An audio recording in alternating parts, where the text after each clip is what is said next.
Hi, this is Scott Garibay, and today we're going to talk about the need for Democrats to reframe their opposition to Donald Trump. All right, so on February 16th, kind of close to the beginning of 2020, Donald Trump absolutely dabbed on the Democrats and really just did hey, I defeated you. I defeated your impeachment nonsense. You're donezo. I defeated you. Dab on the haters. It was spectacular. It was spectacular optics. I did not enjoy seeing it, but I am a fan of politics, and I will tell you right now, when you see politics done right, you can recognize it. And frankly, the optics on Donald Trump dabbing on the Democrats, just like, I defeated your impeachment nonsense. You're bested. It was incredible. All right, now on February 16th, Donald Trump gave the command to start the NASCAR 500 Daytona, the NASCAR Daytona 500, okay? This is a big deal, okay? Now, am I replacing right with K? I'm working on it. Thanks, everybody. Also, real quick, I just wanted to say thank you to the people who have encouraged me about my speech pattern. That was very encouraging. I feel much better about it. Thank you all. All right. So basically, you have Donald Trump, and he had this. He did the opening ceremonies. He started all the cars off for the NASCAR Daytona 500. Okay, this is a big deal. Now, why is that a big deal? Well, there's really no question. Donald Trump's been killing it politically. He is just killing it. He's crushing it. You can't even argue it. Right? But culturally and societally, oh boy, he's taking a back seat, right? All the cool people in the country, they don't want him around. Like, nobody invites him to the cool parties. Every single one of the biggest three professional sports in America, athletes from those sports have refused to go to invitations that he has extended from the White House. Every single major sport, right? That's a big deal. That's not good. Culturally, that's bad. Societally, that's bad, right? But when Donald Trump went to the NASCAR Daytona 500, he had absolutely spectacular optics. Politically, those optics were amazing. Excuse me. So what did he get, right? So one, he's standing there. He's standing tall. He's out in the sun. It was a little rainy. He's surrounded by super fast cars, right? And people were down with him being there. They wanted him there. NASCAR welcomed him, and the people in the crowd welcomed him, right? That's a big deal. Hollywood don't want to see that.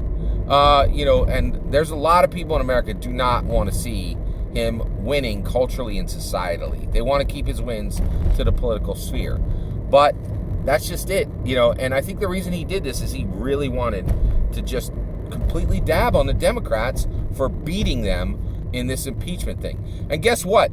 The Democrats have it coming. It was completely predictable what happened with impeachment.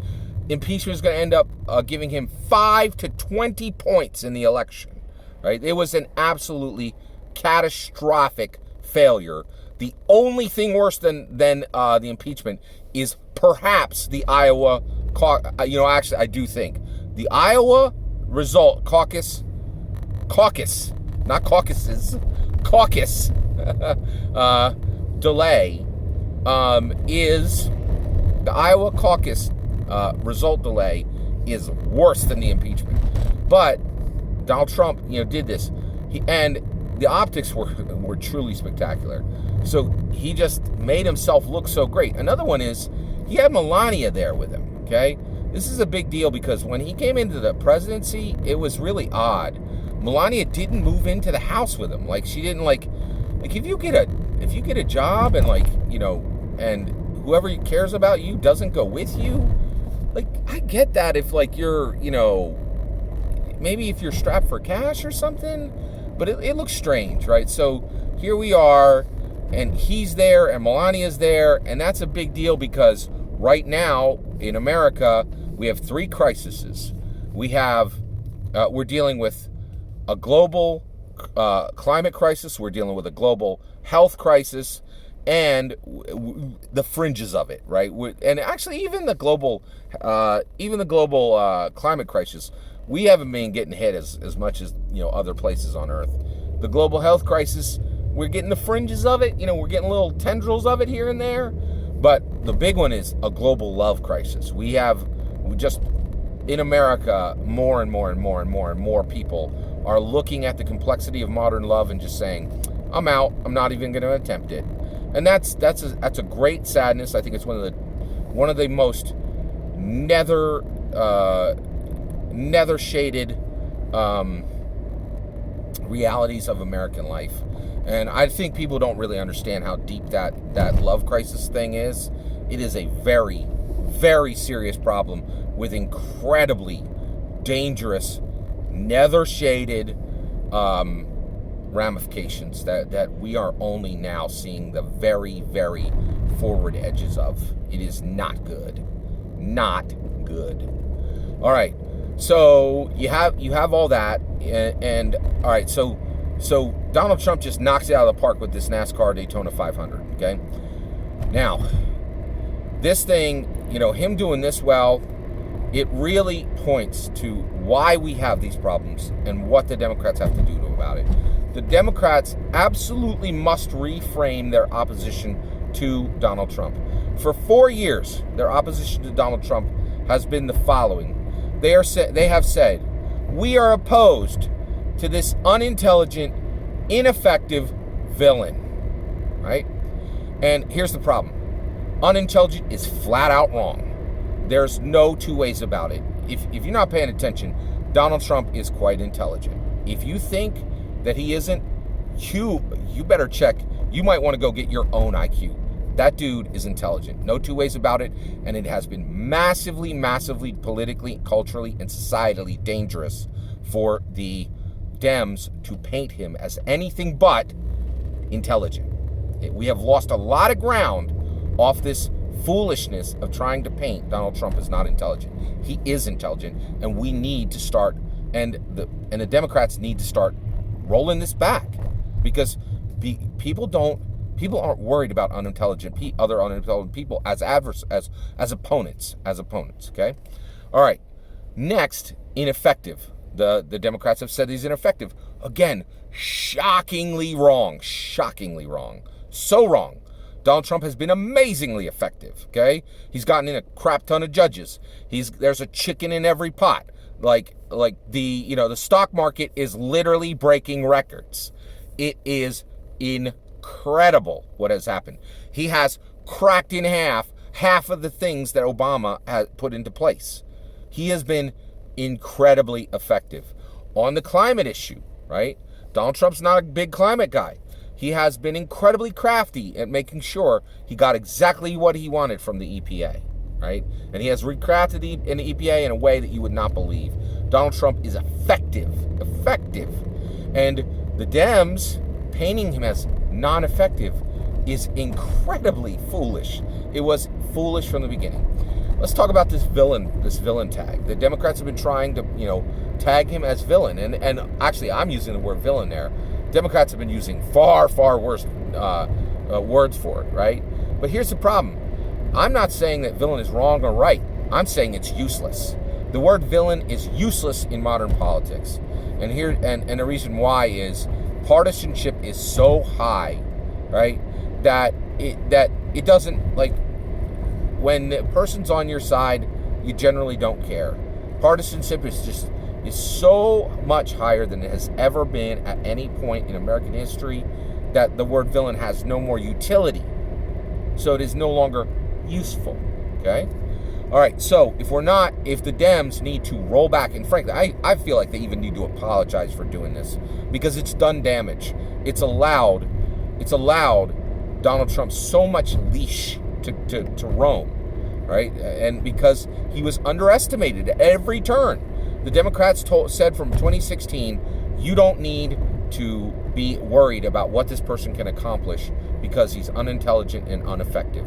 And that was, and they painted him as a cartoon villain, which people laughed at that concept because the partisanship was so high. And so the Dems' own words are part of the reason we're here, okay? desperately needs to be rolled back, okay? So how do the Democrats frame him properly? How do you frame, by the way, framing is a technique within politics. Like, it's not being framed for like a, life exit, when someone would perform a life exit on someone else, right? Like, it's not that type of framing. Framing is it's a political activity, right? Framing is actually, it's used in journalism, it's used in writing, it's used in coverage, right? News coverage, right? So to frame, to put the frame around Donald Trump correctly, he should be reframed, in my opinion, as an intelligent, formidable adversary, period. Right? Now, the reason why is it's truthful. He is intelligent, he is formidable, and he is our adversary. That is the issue. He is the Dems' adversary, okay? And that is all true. And the moment you do that, the moment you start telling truth, you can get people listening to you again, right? They won't just, put their hands over their ears and just say, oh, well, your partisanship is so high that you're willing to say anything. And that has been true. I think the partisanship has been so high that for a long time, Democrats have been willing to say almost anything about Donald Trump. And we need to roll back. We need to roll that back. We need to bring truth to it. He is an intelligent, formidable adversary. He needs to be defeated. And the moment he is reframed properly, Democrats can say, okay, now that we are saying, hey, here's an intelligent, formidable adversary, the reason you should choose Democrats over this Republican icon, right, is because we have a better future for you. We have a better solution for you. We care about you. And start talking more about, and Andrew Yang did say this, start talking more about what the Democrats can do rather than how desperately they want to stop Donald Trump. Being against Donald Trump is not a reason why you should be president. You should be president because you have a clear, awesome, wonderful, beautiful, magical solution for a better America. And if you don't, get out of the way, right? If all you got is to stop Donald Trump, there's no reason you should be in the running, in my opinion. It is incredibly important that the Democrats reframe Donald Trump from a wrongful, incredibly worse than useless framing of unintelligent, ineffective villain, which it just wasn't true, to intelligent, formidable adversary. We need to get people listening to us again. Truth is going to be helpful for that. We need to roll back the propaganda, roll back the hyperbole, and start that conversation again with people actually listening. And the reason why is the path to beat Donald Trump is you must steal his voters. You must get his voters to stop voting for him and start voting for you. Any candidate in the sufficient six that can do that, Biden, Warren, Sanders, Buttigieg, Klobuchar, Steyer, can beat him. But that is going to be incredibly hard to do. Incredibly hard to do. All that is my opinion. I'd love to hear what you think. Let me know in the comments below. Please consider liking and subscribing, and have a wonderful millennium.